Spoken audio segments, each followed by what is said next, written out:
د نادرشاه په ټیم کې علامه اقبال د افغانستان ویزیټ وکړي او دا خبره وکړه که چیرې 10 کاله نادرشاه د افغانستان باچا پاتې سي افغانستان به د دنیا یو ترقي یافته ملک جوړ شي.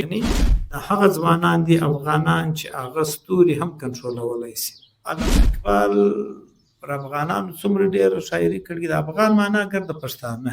علامه اقبال چې څومره تعریف په خپله شاعري کې د پښتانه کام کړی دی نور چې د ګرده شعرونه پر لرایو ځای کې دلته عربیان دي دلته مثال ډېر قومونه پراته دي د یوه قوم دونې تعریف علامه اقبال خپله شاعري کې نه دی کړی لکه د پښتنو هغه چې کړی دي. افغان باقي کوهسار باقي افغانان به تر هغه ټیمه وجود لري تر څو پورې چې دا غرونه د مځکې پر سر قایم وي.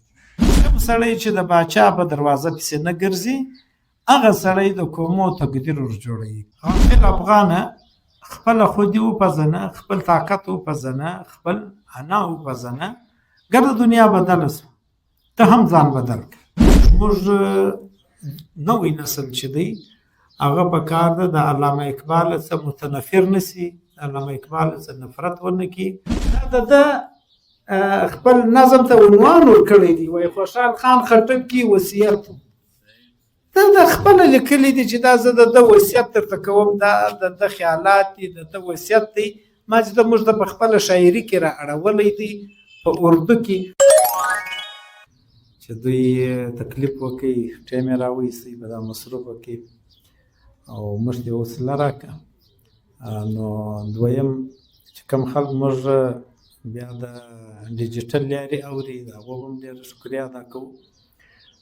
ټاپک خو ستۍ مخته دی پر دې به زه مجلس کوم ولې ما سلیکټ کړی دی د هغه وجه به دې ته درښایم.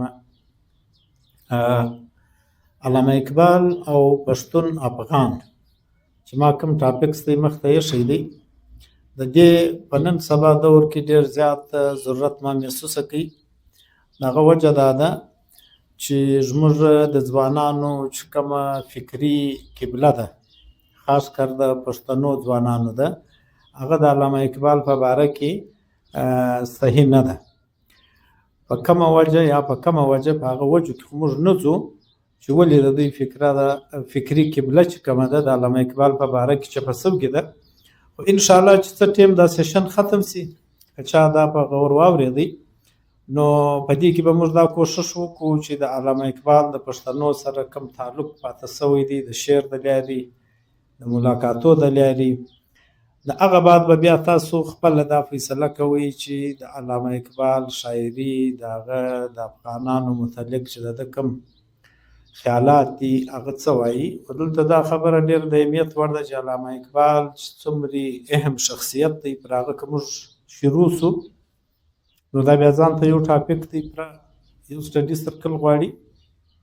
دلته د اقبال صاحب چې کوم اهمیت دی په دنیا کې تر اوسه پورې یعنې ګرده اسلامي دنیا د مشرق څه ملکونه چې دي که د مغرب خلک دي دا د علامه اقبال د تعلیماتو څخه ډېر زیات مستفیده دي جبکې زموږ پښتانه چې دي هغه د علامه اقبال د فکر څخه د هغه فکري قبلې د چپولو د وجې څخه زموږ پښتانه د علامه اقبال د تعلیماتو څخه نن سبا دا د کوم نوي ځوانان چې دي دا موږ ته محروم معلومیږي ځکه موږ د دوی پوسټونه و شیان وینو کله وایي علامه اقبال څنګه دی کله وایي څنګه دی کله وایي څنګه دی. نو نن چې زما کوم ټاپک دی چې علامه اقبال او پښتون افغان نو زه به د دې ټاپک څخه نه وځم او کوشش به کوم چې ډېر اوږد نه وګایږو ځکه پر سوشل میډیا باندې په خلکو کې دومره صبر نه وي چې یو مجلس تر بیخي ډېره پورې واوري. خو زه به کوشش کوم چې خپل مجلس چې دی هغه د راټولولو کوشش وکړم تر ټولو د مخه چې د یو شخصیت خبره کیږي د هغه شخصیت په باره کې همیشه تاسو پر یوه شي باندې ډېر پام کوئ چې د هغه تاریخ پیدایښت څو دی او د هغه تاریخ وفات څو دی. د هغه فایده دا ده چې بیا تا ته دا اندازه کوي چې وایي دا سړی په کم ټایم کې تر سوی دی په هغه ټایم کې بیا د ده سره نور کم خلک هغه ټایم ژوند کړی دی دا ډېره اهمه وي. نو دلته زه د دوو شخصیاتو ذکر ستې مخته کوم ځکه مخته په لیکچر کې بیا د هغو تکرار بار بار راځي. یو علامه اقبال صاحب چې دی د ده تاریخ پیدایش 9 نومبر 1877 دی، یعنی 9 نومبر 1870 او تاریخ وفات چې دی هغه 21 اپریل 1938 دی. دا یو یعنی دا چې کوم ژوند کړی دی د 1870 څخه بیا تر 1938 پورې د ژوند شوی دی. او دلته دا یو خبر دی په ذهن کې کښېږدئ چې پاکستان چې کوم وجود لري هغه پر 1940 کې لري، یعنی دی د پاکستان تر وجود غالبا نه نیم کاله د مخه علامه اقبال صاحب چې دی وفات شوی دی. صحیح دی. او امیر امان الله خان چې د افغانستان د استقلال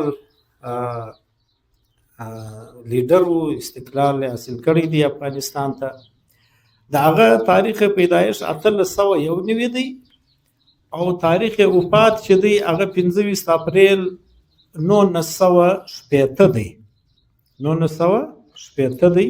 او غازی امان الله خان چې پر افغانستان باندې بادشاہي کړې ده هغه تاریخ چې دی د 1919 تر 1990 پورې غازی امان الله خان د افغانستان بادشاہ اوسېدلی دی د 10 کالو دپاره. نور وخت چې بیا دی هغه دغه په یورپ کې تر سوی دی تر مرګه پورې تر 1960 پورې چې د باقي مانده 11 کاله ژوند دی هغه هلته تر سوی دی. نو دلته به دا خواست کوو چې کوم زموږ شاګردان دي یا شناخته دي د افغانستان دخوا هغه پکار ده چې زموږ دغه پیغام شیر کې دغه به دا پیدا یي چې کوم زموږ افغانان ورونه دي هغه به د علامه اقبال متعلق دوی ته چې د افغانانو متعلق علامه اقبال څه ته راغی د هغه لږ تعارف چې دی هغه به وشي که خدای کول. دلته یو المانی شاعر دی ګویټې ورته وایي، هغه خپل دیوان چاپ کړي د دیوان مغرب په نامه باندې. نو د چې کوم دیوان چاپ کړي هغه پر 1 مئی 1923 کې د المانی شاعر چې و ګویټې د خپل دیوان چاپ کړي او د هغه په جواب کې علامه اقبال خپل یو دیوان چاپ کړي د هغه نوم ولو پیام مشرق.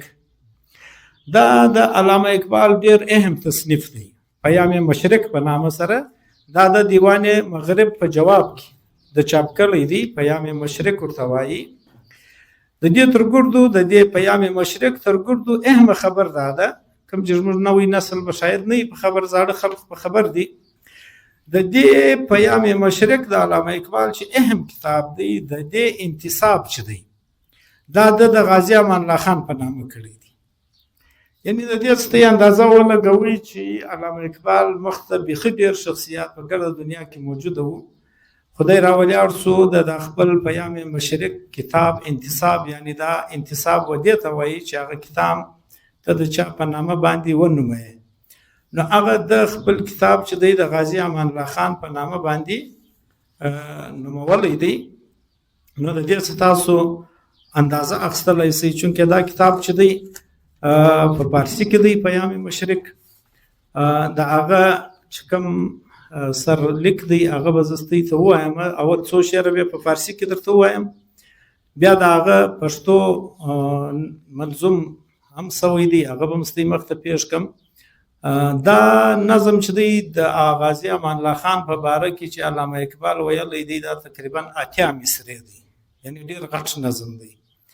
نو ټول پښتنو ته پکار ده چې دا نظم ووایي او د غازی امان الله خان په باره کې چې د علامه اقبال کوم تصورات خیالات د افغانان په باره کې په هغه باندې ځان پوه کړي. دلته چونکې ټیم کم دی زه خالي د هغه پیام مشرق انتصاب څخه مختصره څو شعره د فارسي غه خو بخښنه دا خلکو غواړم چې د چا فارسي زده ده، زما د فارسي تلفظ به صحیح نه وي خو بهرحال کوشش به وکړو. علامه اقبال د افغانستان د امیر امان الله خان په باره کې وایي ای امیر کامگار ای شهریار نوجوانو مثل پیران پختکار چشم تو از پردگاه محرم است دل میان سینه ات جامع جم است عزم تو پاینده چو کوهسار تو، حزم تو آسا کند دشوار تو، همت تو چون خیال من بلند، ملت صد پار را شیرازبند. هدیه از شاهنشاه داری بسه، لال و یاقوت گیرا داری بسه. ای امیر ابن امیر ابن امیر، هدیه از بینوای هم پذیر.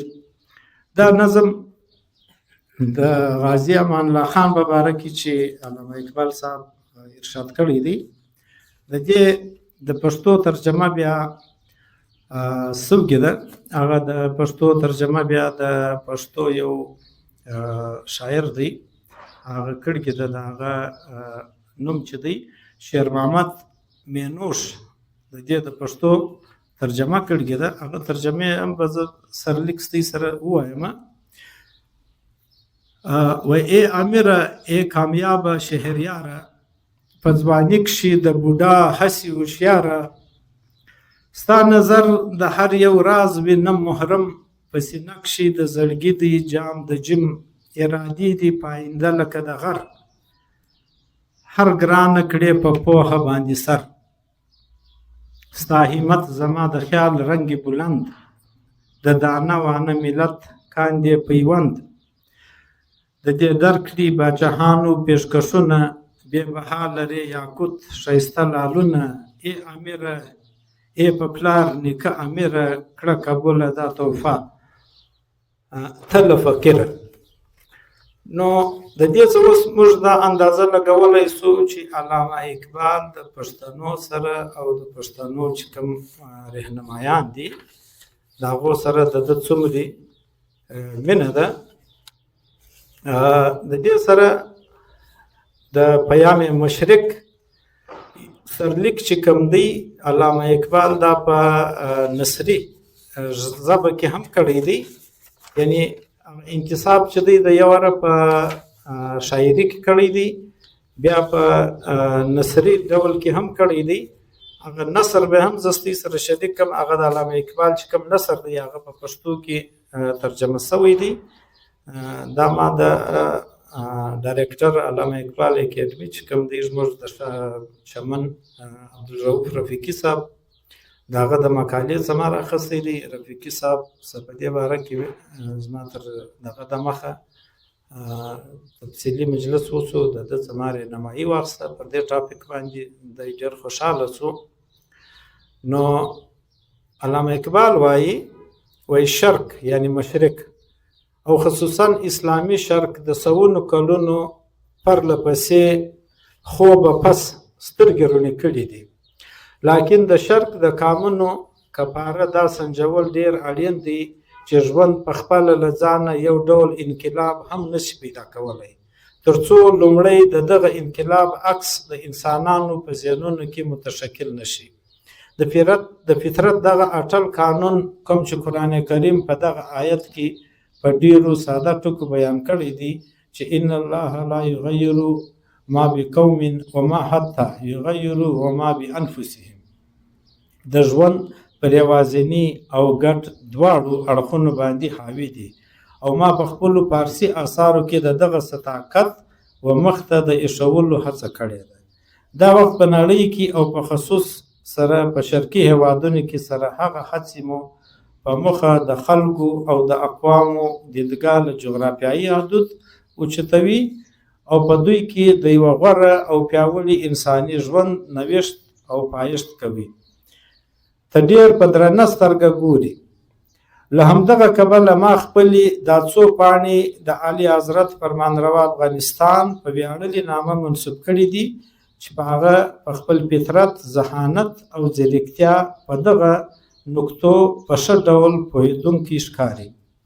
دا د علامه اقبال د پیام مشرق چې کوم نثري انتصاب د کړی دی د هغه ما مخته پیش کړی. نو مخته په دې باره کې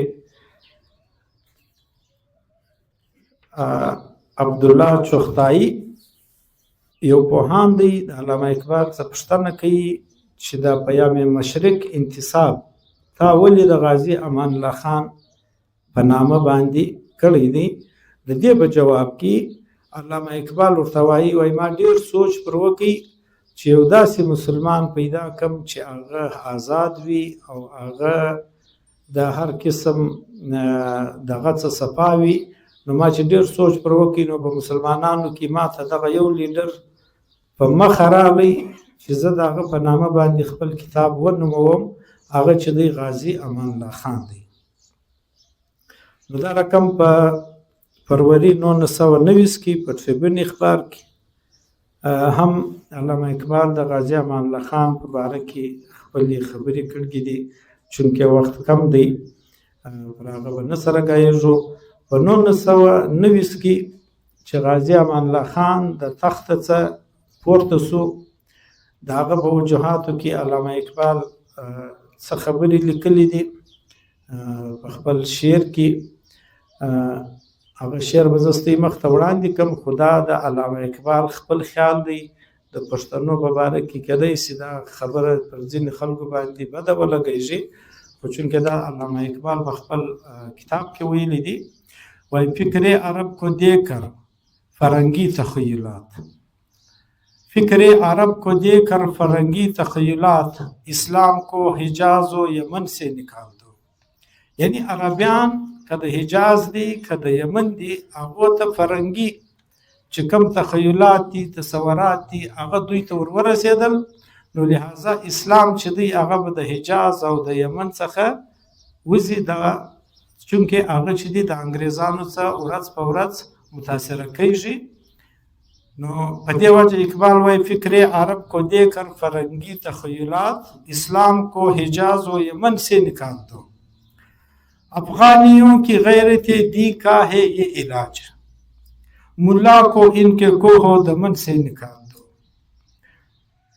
او دلته افغان وای د افغانانو د غیرت دین علاج دا دی چې ملا چې دی هغه د غرو او د درو څخه دی وایستل شي. د دې شعر په تشریح کې دا ویل کېږي چې دلته د علامه اقبال د ملا څخه مراد علماء حق نه دي، هغه علماء سو دي چې هغه د اقتدار او د ځاني ګټو په وجه سره د وخت د بادشاهانو مخالفت کړی دی، دین استعمال کړی دی، هغه دین د پښتنو د بربادۍ په وجه تللی دی. نو په دې وجه چونکې علامه اقبال د هغه وخت یو پوه سړی و، د غازي امان الله خان سره ډېر ټچ و. نو غازي امان الله خان چې د اقتدار د کېدی په دې کې د ملایانو فتواوې هم شاملې وې، ملا شور بازار و، داسې نور خلک و. نو دا د هغه ټیم په معنا ده ویلی دي چې افغانیوں کی غیرت دی کا ہے یہ علاج، ملا کو ان کے کوہ و دمن سے نکال دو. دا رقم د علامه اقبال د غازي امان الله خان سره چې کوم عقیدت دی دا بیا پر مخ ځي. په 1921 کې چې غازي امان الله خان د افغانستان نه ولاړی، نو دی په روم کې و، ایټلي موجوده ایټلي چې ورته وایي. علامه اقبال په ګول میز کانفرنس لپاره لندن ته تللی و، مولانا مهر ورسره و. واپسې کې چې بیا دوی راتلو، نو بیا دوی رالو ایټلي له چې رالو، بیا د علامه اقبال سره دوی په ایټلي کې 3 غنټې ملاقات وکړي، د افغانستان او د دنیا پر حالاتو باندې سره وغږېدو. دلته دا پر تاریخ باندې موجوده دي. او دلته دغه ورته وویلې غازي امان الله خان او علامه اقبال ته وویل چې ما کومې خپلې خاطرې لیکلي دي هغه باندې ډېر کار مکمل دی، لږ پاته دی، نو چې هغه پرسي دا به بیا چاپوو. نو رفیقي صاحب هم په خپله مقاله کې پر دې شي زور ورکړی دی چې وایي په کار دا ده چې افغانستان حکومت روم ته خپل دغه وکړي، چونکې د غازي امان الله خان خاطرې تر اوسه پورې نه دي چاپ شوي، چې دوی خپل دغه وکړي او د امان الله خان چې کوم تحریرونه په روم کې دا ټیم پراته دي هغه چاپ شي او د خلکو مخ ته راشي.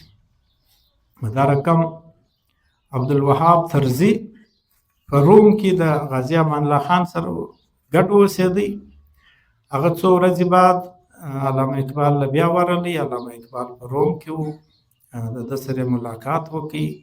په هغه ملاقات کې چې څه ټیم عبدالله ترزي د رخصتېدی د علامه اقبال څخه. علامه اقبال ورته وویل چې غازي امان الله خان ته به زما دا شعر ورډالۍ کې چې پیر ما گفت جهان هر روز شی محکم نیست از خوش و ناخوش او قطع نظر باید کرد. یعنی په دنیا کې یو شی د همیشه دپاره قایم نسی پاتېدلی، کله به خوشحالي کله به غمي د دې پروا به نه کوي. معنا هغه د علامه امان الله خان چې هلته کومه پریشاني وه، کوم د ده درد و غم و، د هغه په باره کې د دا شعر وویلی. دا رقم علامه اقبال په 1923 کې ساري په 1933 کې د افغانستان تفصیلي دوره کړې ده. په دې دوره کې د نادرشاه دی راغوښتی و او ده ته دا وویل چې دی موږ ته د تعلیمي اصلاحاتو په باره کې به مشورې راکړي. نو په دغه دوره کې دوی د کابل یونیورسټۍ افتتاح وکړه او اسلامیه کالج چې و د هغه د یونیورسټۍ درجه باندې ده ډېر خوشحاله سو. ده په خپل تقریر کې د هغه ذکر هم وکړي. هغه تقریر د په انګریزي کې دی، د هغه اول دغه دا دی، نور خو ډېر اوږد تقریر دی. وایي an educated Afghanistan will be the best friend of India. معنا دا چې یو تعلیم یافته افغانستان د انډیا ډېر بهترینه دوست جوړېدلی سي. دلته مقصد دا دی چې افغانستان چې تر څو پورې تعلیم نه یې کړی د افغانستان خلکو، نو دوی بیا پرمختګ نسي کولی. د علامه اقبال دا دوره چې ده 21 اکتوبر څخه بیا تر 1 نومبر 1933 پورې ده. په دې کې علامه اقبال کابل ته تللی دی، غزني ته تللی دی، کندهار ته تللی دی او بیا پر 2 نومبر 1933 کې دی کوټې له راغلی، بیا د کوټې څخه د پنجاب په خوا روان سوی دی. د دغه سفر په باره کې بیا علامه اقبال خپل یو تصنیف کړی دی د مسافر په نامه باندې. هغه مثنوي ورته وایي، هغه مثنوي د مسافر په نامه باندې علامه اقبال لیکل کېده. نو په هغه کې بیا د افغانستان حالات ډېر د نږدې څه علامه اقبال په خپل دغه کې بیان کړي دي.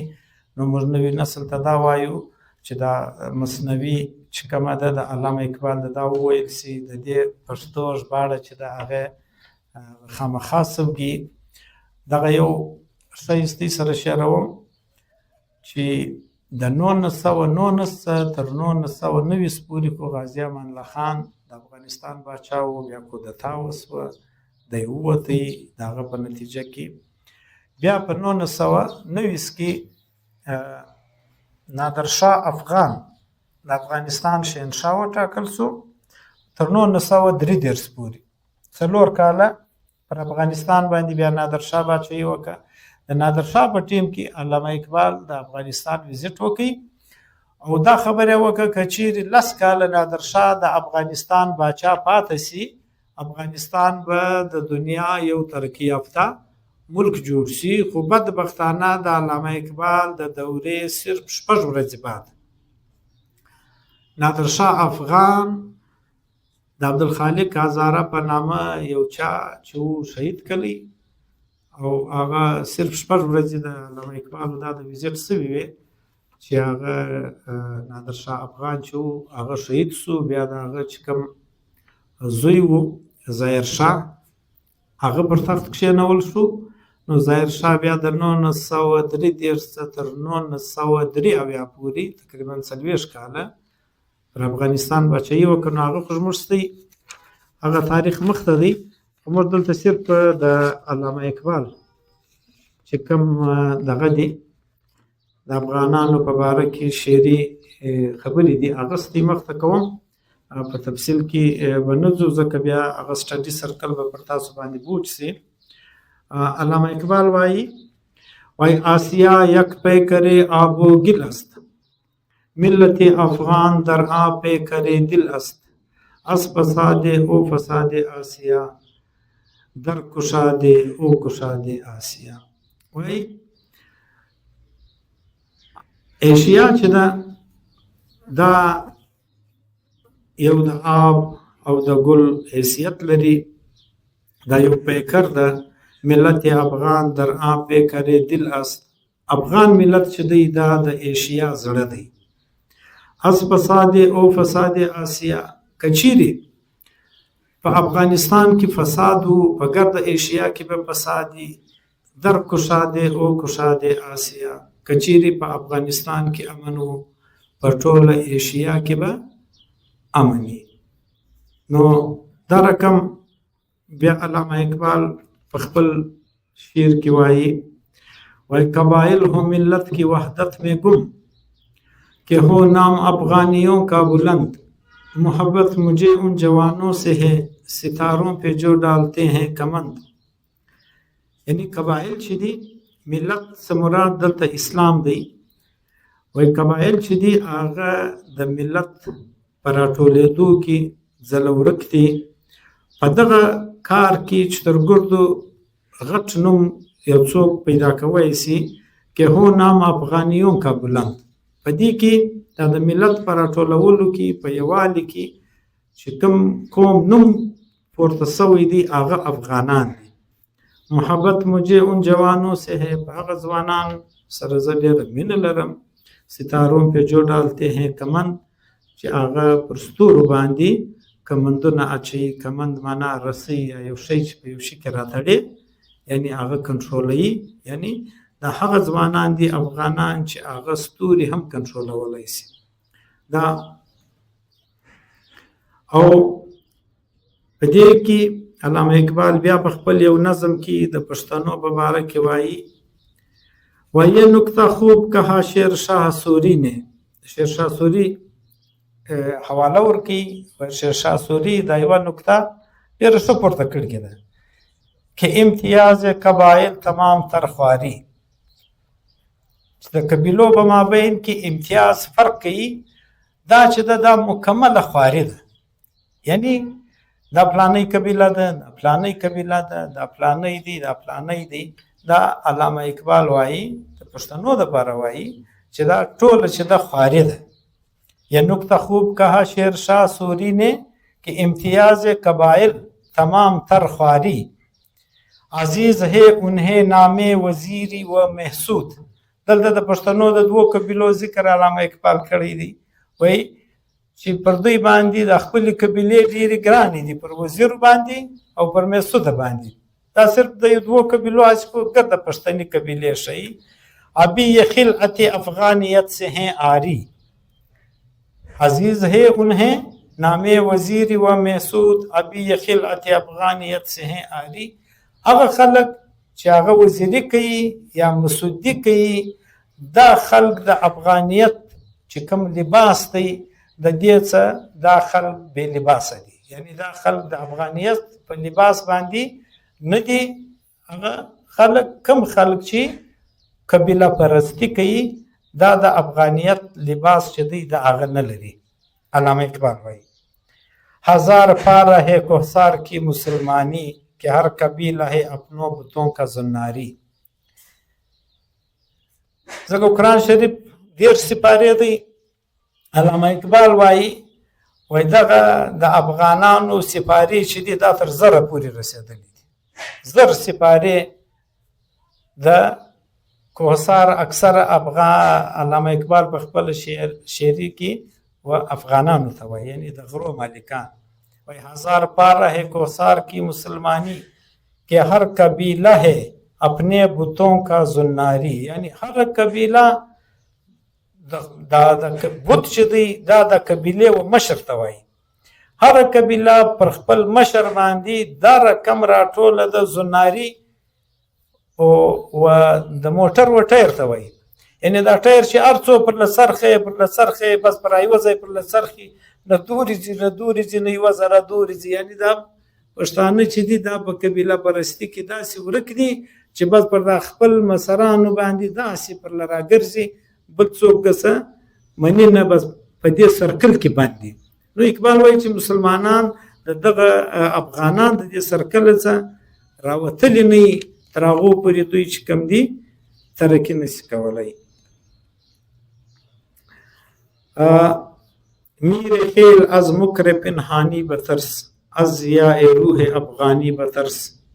بیا د فارسي شعر دی د افغانانو په باره کې چې یعنی په هغه کې علامه اقبال وایي چې دا روح افغاني چې ده دا که د سړي څه ووتله نو دا ډېر تاوان دی. بیا علامه اقبال د افغانانو په باره کې ډېر اوږد نظم دی، هغه به زه ستاسو سره شیر کړم.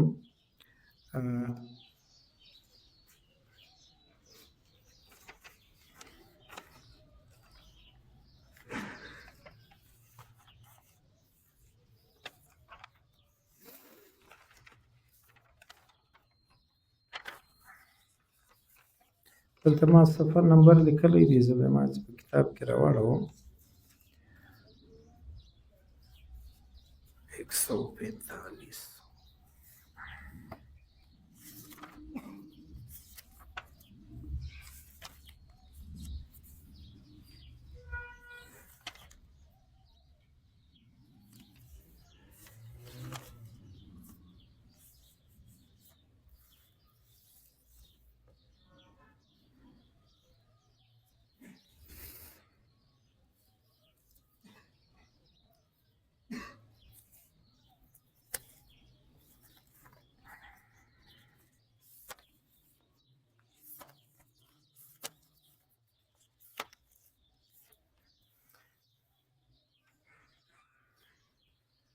د نادرشاه افغان په باره کې، یعنی د افغانستان دویم پاچا چې دی که نه، د غازي امان الله خان نه بعد دا ګسه د خپل کتاب کې ګسه عنوان یې ورکړی دی نادرشاه افغان، دا د ده د نظم عنوان دی. دلته زما مقصد دا دی چې موږ خالي دا وګورو چې علامه اقبال پر افغانانو څومره ډېره شاعري کړې. د افغان معنا ګرد پښتانه او نادرشاه ته وایي حضور حق سے چلا کے لو لئے لالا وہ ابر جس سے رگے گل ہے مثل تار نفس بہشت راہ میں دیکھا تو ہو گیا بیتاب عجب مقام ہے جی چاہتا ہے جاؤں برس صدا بہشت سے آئی کہ منتظر ہے تیرا ہیرات و کابل و غزنی کا سبزہ نورس سرے شکی دیدہ نادر بداغ لالا فشا چنا کې آتش اورا دیگر فرون نشان. نو دا د نادرشاه افغان په باره کې د علامه اقبال نظم دی، دا چې دی شهادت ته ورسېدی.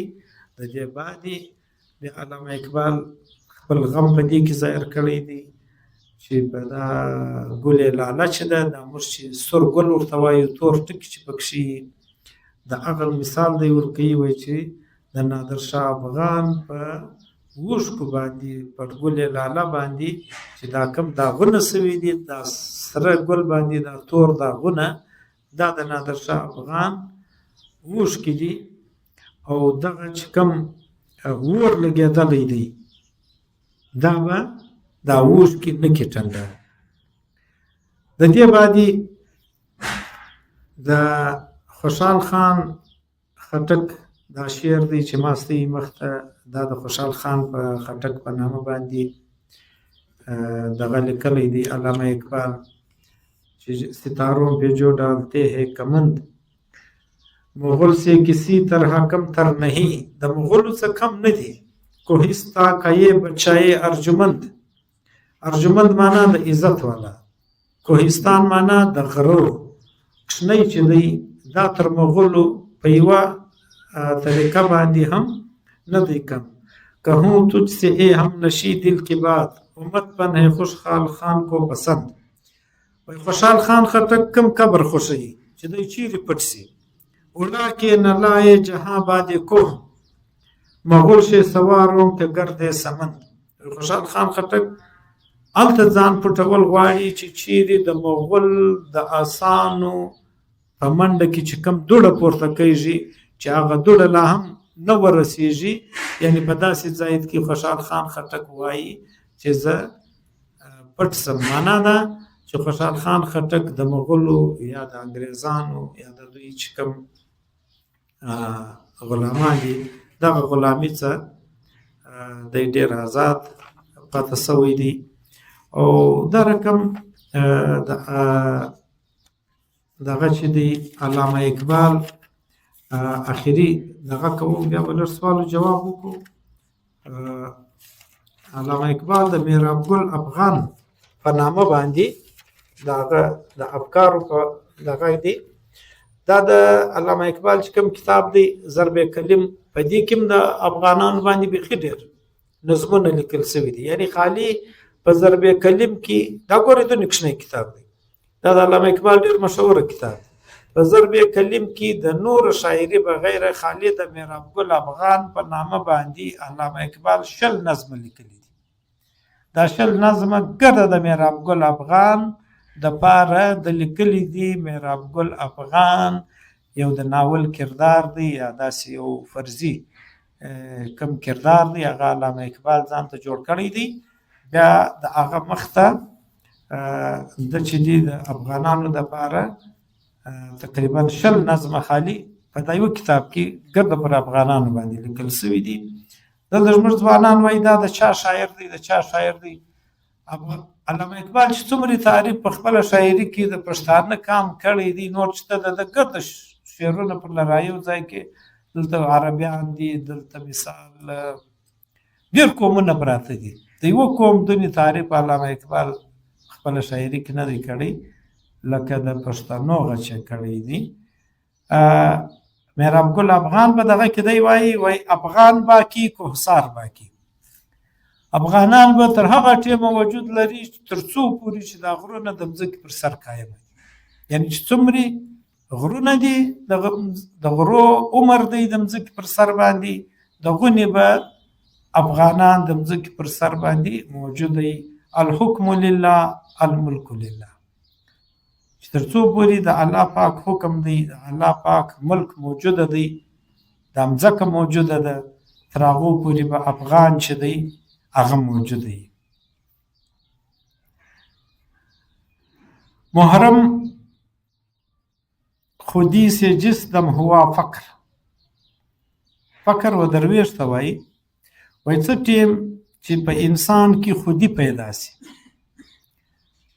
تو بھی شهنشاه میں بھی شهنشاه، نو ته هم بادشاه زه هم بادشاه. قوموں کی تقدیر میں وہ مرد درویش، د قوموں تقدیر هغه مرد درویش جوړي جس نے نه ډونډي سلطان کی درگاه. کم سړی چې د باچا په دروازه پسې نه ګرځي هغه سړی د قومو تقدیر ور جوړوي. کم خلک معنا چې د خلکو دروازې ورټکوي چې زما هی کار به راوکړي، زما هی کار به راوکړي. لکه نن سبا چې موږ د خلکو و دروازو ته دغه کوو. علامه اقبال د دې نفي کوي، وای محرم خودی سے جس دم ہوا فقر، تو بھی شہنشاہ میں بھی شہنشاہ، قوموں کی تقدیر وہ مرد درویش جس نے نہ ڈھونڈی سلطان کی درگاه. یعنی هغه خلک هغه د قوم لیډرشپ کوي سي کم خلک چې له فقر او د خودي او صدق خلګي د فقر خلاص خلګي او هغه د سلطان په دروازو پسې نه ګرځي. دا د افغان باقي کوثر باقي د دې غزلي اخري شعر او اخري د علامه اقبال یو کوچنی نظم دی د افغانان دپاره. هغه به وایو بیا بل کوېسچن انسر اوسي. زه به خپله خبره ختم کړم. علامه اقبال ضرب کلم کې وایي 144 صفحه باندې وایي رومي بدلې شامي بدلې بدلا هندوستان. د روم خلک بدل سو، د شام خلک بدل سو او د هندوستان خلک هم بدل سو. بدل په دې معنا سو چې دوی ترقي وکړه، پر مخ ولاړو. ځکه دنیا په 18مې صدۍ کې ډېره زیاته ترقي وکړه. په 19مه او په 18مه صدۍ کې دنیا لکه انګلند چې موږ ورته وایو، لکه روم چې ورته وایو، لکه امریکا په 19مه صدۍ کې، په 18مې صدۍ کې ډېره پر مخ ولاړه. نور ډېر قومونه پر مخ ولاړو. په افغانستان په 19مه په 18مه صدۍ کې د ترقي څخه بې برخې پاتې سو، تر اوسه بې برخې پاتې دی. نو علامہ اقبال وای رومی بدلے شامی بدلے بدلا ہندوستان، تو بھی اے مرد اے فرزند کوہستان، اپنی خودی پہچان اپنی خودی پہچان، او غافل افغان. و ای غافل افغانه، خپل خودی وپزنه، خپل طاقت وپزنه، خپل انا وپزنه، ګرد دنیا بدل سو، ته هم ځان بدل کړه. موسم اچا فانی وافر، یعنی د افغانستان د زموږ د وطن موسم ښیي، ډېر ښه موسم لري، پانی وافر، پراخې اوبه لري، مټي بي زرخیز، او مځکې چې دي دا یم زرخیز دي، فصلونه کوي. جس نے اپنا کیت نه سینچا वो कैसा देखा چې موسم هم سمي، اوبه هم ډېري، او مځکه هم زرخیزي، د دې باوجود هم یو بزګر، یو کسان د خپل کیت څخه فصل نه واخلي، نو دا به څه شي؟ اپنی خودی پہچان او غافل افغان. اون چیز جس کی لہر نہیں ہے وہ کیسا دریا ہے. هغه کله دریاب و چې په هغه کې لوړ لهرونه نه را روان. جس کی ہوائیں تند نہیں ہیں وہ کیسا طوفان. اپنی خودی پہچان او غافل افغان. ڈھونڈ کے اپنی خاک میں جس نے پایا اپنا آپ، اس بندے کی دہقانی پر سلطانی قربان. اپنی خودی پہچان او غافل افغان. تیری بے علمی نے رکھ لی بے علموں کی لاج.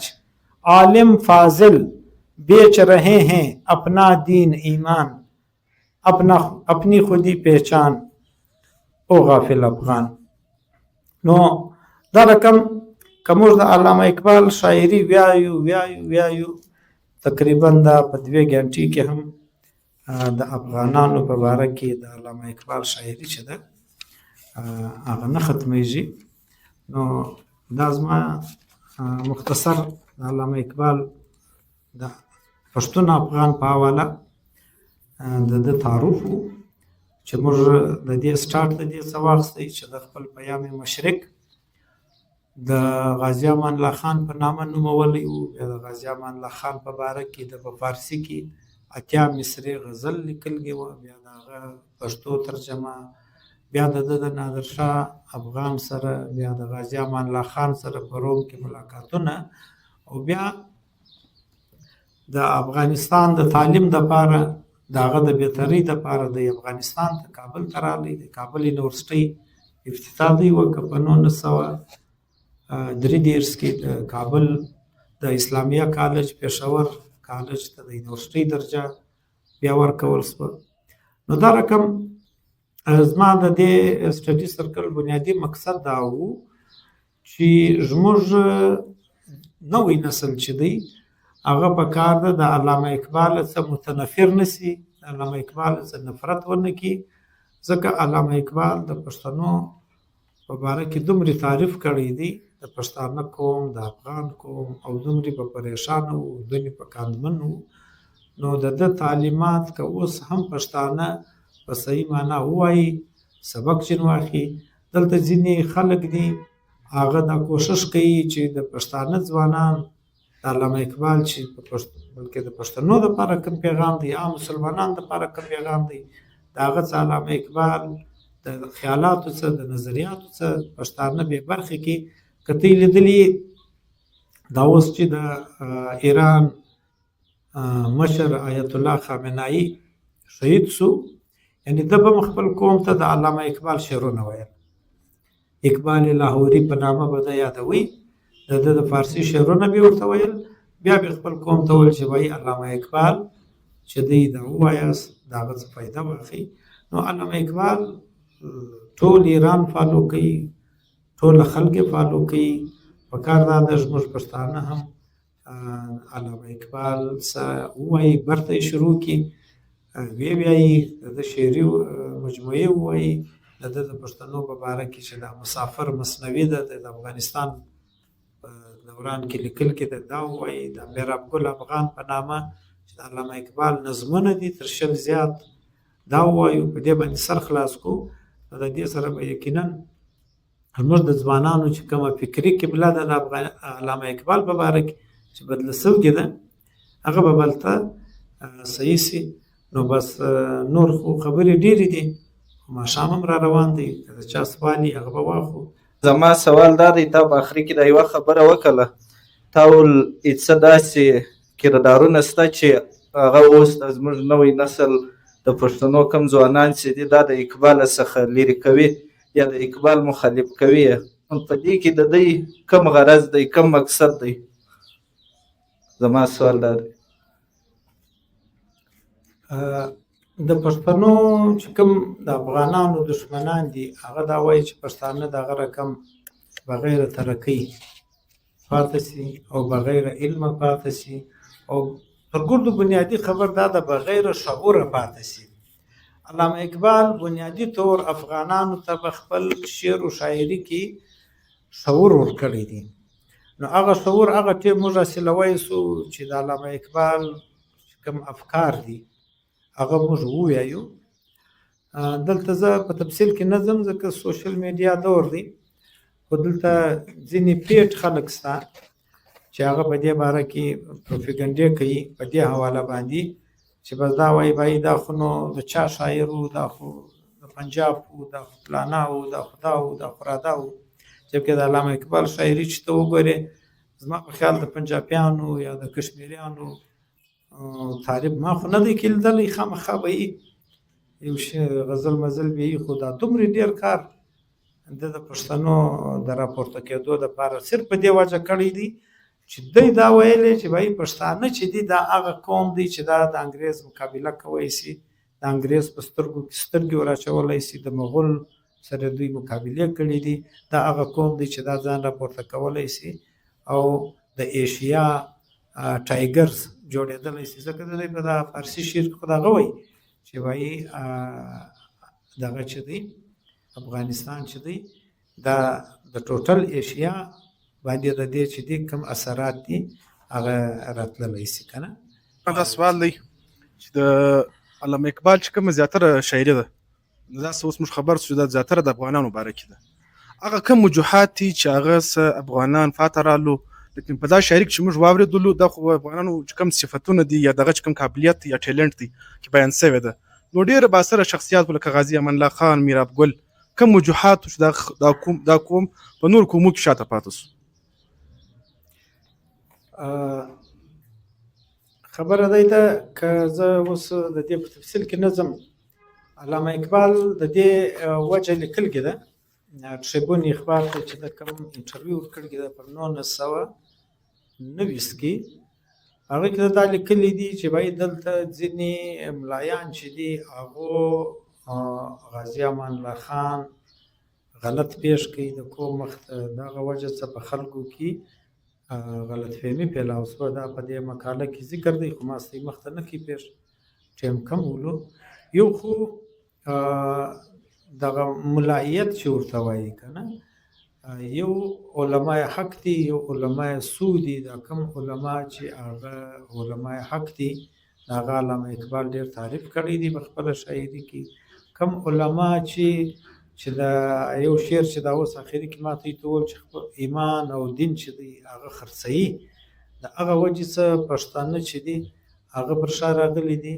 او دویم خبر دا ده زما په خپل ذاتي خیال چې د اقتدار دوه اصول وي، و یا خو اقتدار حاصل که یا شریک اقتدار جوړ شه.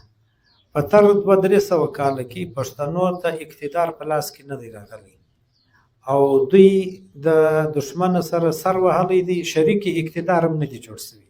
یعنې د 1413 څخه تر 1850 پورې زموږ پر وطن د مغولو باچایي سوې ده. په دا 1413 څخه تر 1850 پورې پښتانه په دا ټول 200 کاله کې د مغولو سره جنګېدلي دي، خو اقتدار هم نه دی نیولی، شریک اقتدار هم نه دی جوړ شوی. په هغه 300 کاله کې پښتانه چې دي د ترقۍ څخه بې برخې پاتې شوي دي. بیا د 1850 څخه بیا تر 1940 پورې دغه 90 کاله ټیم بیا انګریزان دي، زموږ وطن خو انګریزانو ونیوی، خو هلته غازي امان الله خان و که هر څوک په هغه کې خو د انګریزانو خپل سازشونه شامل ول. د انګریزانو سره هم موږ سر وهلی دی، اقتدار هم نه دی چې حاصل کړی، خو د دوی شریک اقتدار هم نه وي. ځکه دا د پښتانه غیرت دا برداشتوي نه چې هغه د چا انډر کار وکړي. د هغه غیرت په وجه سره زموږ پښتانه په دا تر 350-400 کاله کې د اختیاره څمیرو پاتې سوي دي، په دې وجه چې د موږ ترقي نه ده کړې. کلیم الله صاحب، ستا او ستا د ملګرو او دلته چې ناست کوم پارټیسپینټ سي د ټولو زه شکریه ادا کوم. ما ډېره په بخښنه زه وایم دلته تا مجلس وکړي، زه د مطالعې سره ډېر مطلب هغه زیات دغه لرم، لایبرریان زما ډېر خوښي دي. د علم او د فرهنګ چې کوم دغه دی دا شان زه ډېر زیاته کوم.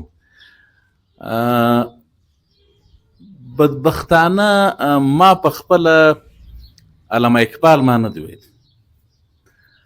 زما په ټوله زندگی کې ګویا چې ما مطلب هېڅ توجه ما علامه اقبال ته په دې معنی ده ورکړې چې زما په ذهن کې دا و چې مطلب دا ایرریلیونټ دی. زموږ د قام سره پښتون معنا افغان، ازبک، تاجک، ترکمن، هزاره افغان نه دی. دوی د افغان وطن برخه دي، لکه موږ په بلوچستان کې پراته یو، بلوچستاني موږ یو، موږ بلوچستان نه. ازبک، تاجک، ترکمن، هزاره دا افغان نه دی. افغان صرف پښتون دی، د پښتنو د نسل نوم دی افغان. ما ډېر داسې شان په دې حواله باندې دغه کړي وو. یو وخت کې پر دې باندې داود اعظمي صاحب هم افغان ور افغانستان په دغه باندې یو دغه یې لیکلی و، خو بیا هم زما انټرست نه و سره نه و. ما داسې اورېدلي دي چې علامه اقبال د افغانیت په حواله باندې خپل شعرونه چې دي دا د خوشحال خان خټک د شاعرۍ څخه ډېر زیات دی متاثره سوی دي. اوس دغه تا چې ووایي ستارو پې ډالتي ہے کمند، دا هغه د خوشحال خان خټک یو شعر که تا چیرې اورېدلی، چونکې خوشحال خان خټک د علامه اقبال څخه ډېر مخکې و. نو هغه د خوشحال خان خټک هغه شعر یې په اردو کې دغه کړی دی، ژباړلی بولي یا هغه مثال کنورټ کړی دی. یو دا خبره. بل دلته تا د ده یو څه شان بیان کړل چې د مطلب غازي امان الله خان ته مثال په فارسي باندې دا شان دغه کړي وو. زما هغه د نه انټرست وجه دا وه چونکې افغانستان یو پښتون سټیټ دی. د افغانستان سالمیت، د افغانستان هر څه مثال هغه دی په پښتنو پورې مربوط دی، په پښتو ژبه پورې مربوط دی. نو علامه اقبال په فارسي چې دا شی دغه کاوه ما ته به دا تشویش وي د به په پښتو کړی وی. لیکن بیرته د هغه بیرته زما په دغه کې جواب دا دی چې د ده چونکې دغه نه و زده، پښتو نه و زده، نو ده په فارسي باندې دا دغه کول. نو دا نن ډېر ښه دغه واوسوله چې د افغانو یا د دغه په حواله باندې د علامه اقبال چې کوم شان تا بیان کړل هغه زما په دغه کې لږ اضافه وسوله. زما سوال دا دی په اخر کې زه ستا په اجازه چې موږ دلته ولې مثال دا شان پټ کړي وو.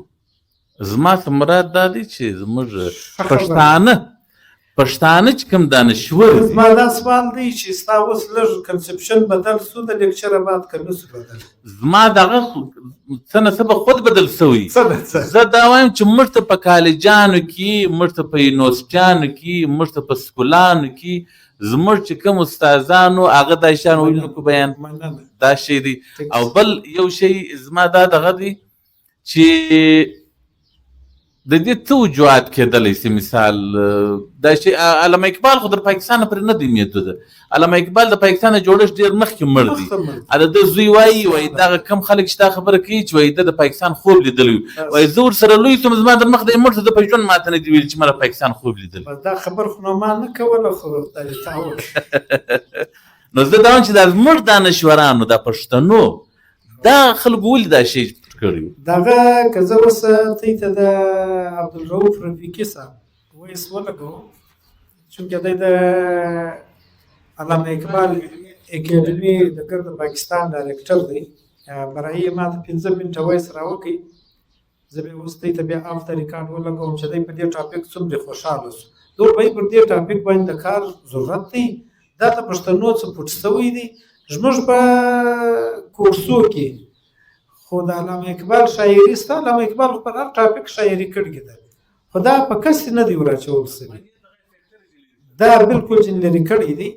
او هغه ستا خبر صحیح ده خو انشاءالله زما اوس دا امید دی چې ته به سوکه سوکه ودې شي ته راشې وسې دا ضرب کلم و دا کوم دوه کتابه چې دي ضرب کلم او بل جبریل ما راخیستي دي هغه رقم د پیام مشرق دی د مسافر مصنوي ده هر ځای د افغانانو د ذکر ډک دی او تا چې دا شعر خبره وکړه چې دا د خوشحال خان خټک څه راخیستل سوی دی په دغه وجه زموږ ځوانان وایي دا د خوشحال خان خټک نقل کړی دی دا دی را دا دی په تفصیل خو نه ځم خو خالي که ته دغه وګورې د څه لیکلي دي که ستا سترګې کار کوي ګوره دا د خپل نظم ته عنوان ورکړی دی وایي خوشحال خان خټک کی وصیت دا د خپله لیکلي دي چې دا زه د ده وصیت درته کوم دا د ده خیالات دي د ده وصیت دی ما چې د موږ د په خپله شاعري کې را اړولی دی په اردو کې په دې کې خو نه د ده اګزیجریشن نشته که ده دا خیال په خپل نامه باندې کړی وای چې دا زه دا وایم نو خو بیا ټیکه وه ده په خپل کتاب کې لیکلی دي چې خوشحال خان خټک کې وصیت دا د خوشحال خان خټک وصیت دی چې زه دوی ته کوم یا تر دوی در رسوم کیدای شي د خوشحال خان خټک وصیت چې دی هغه موږ ته د بلې لارې نه را رسېدلی دا دې د ده د لارې را ورسېدی